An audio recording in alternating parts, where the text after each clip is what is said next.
Happy new year all, সবার যেন ২০২৬টা খুব ভালো কাটে, তোমাদেরও সাথে আমারও। তো দেখতেই পাচ্ছ রাস্তাটা কিন্তু ভীষণ সুন্দর লাগছে। আর আমি তো ক্রিসমাসে ছিলাম না, ক্রিসমাসে কিন্তু রাস্তাটা সাজিয়েছিল। তো রাস্তাটা আমার ঠিক দেখা হয়নি। কাল যখন এই রাস্তাটা দিয়ে যাচ্ছিলাম তখন দেখলাম বেশ ভালোই লাগছে দেখতে। আর এটা ছিল রয়্যাল বিষ্ণু। তো যাই হোক, আমার গলাটা শুনে বুঝতেই পারছো ঠান্ডা লেগে গেছে। ঠান্ডা লাগার যথেষ্ট কিছু কারণও রয়েছে। তো দেখতেই পাচ্ছ আমাকে, আমি কানে হাওয়া লাগিয়ে ঘুরে বেরোচ্ছিলাম, যার কারণে আমার ঠান্ডাটা লেগে গেছে। কি করব বলো, এত সুন্দর সাজার পর কি আর কানে কিছু নিতে ইচ্ছে করে? সেই হচ্ছে অবস্থা। তো গলার অবস্থা খুব খারাপ, ঠান্ডা লেগে গেছে। তো এরপরে চলে গেছিলাম ফুড ফেস্টিভ্যালে লাস্ট দিন। হ্যাঁ, কাল ছিল লাস্ট আর আমি লাস্ট দিন গেছি। ফার্স্টে কেটে নিয়েছি টিকিট, আর টিকিট কেটে ঢুকে পড়েছি ফুড ফেস্টিভ্যালের ভেতরে। আর প্রত্যেকবারই আমি ফুড ফেস্টিভ্যালে আসি, তাই লাস্ট দিনও মিস করলাম না। ভাবলাম যেহেতু কালকে লাস্ট, তো এবার তো যেতেই হবে, তো চলে এসেছি।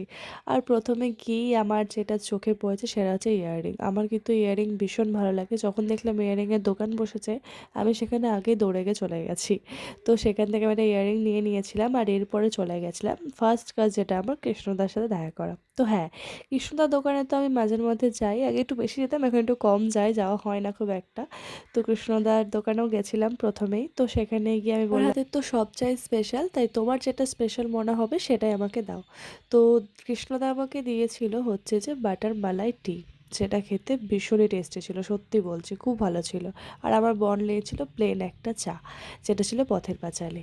নামগুলো কিন্তু খুব সুন্দর সুন্দর ছিল। আর এরপরে চলে গেছিলাম আমরা কাবাব খেতে। আমরা নিয়ে নিয়েছিলাম টিক্কা কাবাব, আর ও হাসছিল আমার কাণ্ড দেখে। আমি বললাম যে তুমি খাচ্ছ মানে, আমি ছবি তুলিনি এখনো। ও সেটা দেখেই হাসছে যে ছবি তোলায় আবার শেষ হয় না। তো এরপরে আমি একটা কাবাব খেয়ে নিয়েছিলাম, টিক্কা কাবাব ছিল, যেটা খেতে ভীষণই টেস্টি ছিল। তো দেখতেই পাচ্ছ এরপরে হচ্ছিল প্রোগ্রাম। তো সেখানে গিয়ে আমরা একটু দেখছিলাম, গান শুনছিলাম আর কি, গান হচ্ছিল, গানগুলো খুব ভালোই হচ্ছিল। তো এরপরে ভালোই বেশ গানটা শুনছিলাম, ফিল নিয়ে নিয়ে, দেখতেই পাচ্ছ আমাকে। गई मैं तेरी तेरी যাই হোক, আমরা দুজনে কিন্তু ফিল্ম নিয়ে গানটা শুনছিলাম। আর এরপরে সুশি খেতে ইচ্ছে করছিল, তো সুশি খেতে চলে গিয়ে সত্যি বলছি, মানে সুশি বানানো দেখে আমার এতটা মন ভেঙে গেছে। কিছুই না, জাস্ট ভাত, আর তার সাথে একটা দিয়ে দিল স্পাইসি একটা, আর দিয়ে দিয়েছিল হচ্ছে মেয়োনিজ, আর দিয়ে দিয়েছিল চিকেন, ব্যাস। আর আমি ওখানে যারা খাচ্ছিল তাদেরকে জিজ্ঞাসা করলাম যে কেমন কি টেস্ট, তো ওরা বললো খুবই বাজে, যার কারণে আমি আর খেলামই না। তো যাই হোক, এরপরে চলে গেছিলাম মহাপ্রভুর দই খেতে, যেটা আমি প্রত্যেকবার খেয়ে থাকি। এটা হচ্ছে বেস্ট, মানে ফুড ফেস্টিভ্যালে এটা আমাকে খেতেই হবে। হ্যাঁ, সত্যি এইটা কিন্তু আমার ভীষণই ফেভারিট। মানে ক্ষীর দই তো পুরো ক্ষীরের মতনই খেতে, আর খুবই ভালো লাগে খেতে। তো এরপরে আমি একটু ভিডিও করে নিচ্ছিলাম, আর এদিক ওদিক ঘুরে বেরোচ্ছিলাম। তো এদিক ওদিক ঘুরে বেরোতে বেরোতেই দেখলাম যে খুব ভালো ভালো গান হচ্ছে, তখন আবারও চলে যাচ্ছিলাম ওইদিকে যেদিকে গান হচ্ছে। তো এরপরে আমরা দুজন ये আবারও दिल চলে যাই, भर সেখানে গিয়ে গানগুলো जाएगा শুনছিলাম।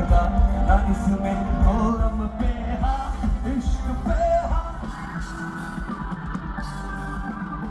যেহেতু স্টেজের একদম সামনে ছিলাম আর অনেকটাই ভিড় ছিল, ওই কারণে আবার একটু ব্যাক সাইডে চলে আসি। একটু ব্যাক সাইডে এসে একটু কাছ থেকে দেখে নিই আর একটু ভিডিও করে নিই। তো দেখতেই পাচ্ছ এখানে কিন্তু বেশ ভালোই জমে গেছে ব্যাপারটা, মানে এদিকে তো নাচ টাচও করতে লেগেছিল ছেলে মেয়েগুলো। তো এরপরে চলে গেছিলাম সানরাইজ এক্সপ্রেসের সামনেখানে, দেখতেই পাচ্ছ, সেখানে গিয়ে কিছুটা ভিডিও নিয়ে নিই। আর এরপরে চলে যাচ্ছিলাম হচ্ছে যে বাইরে।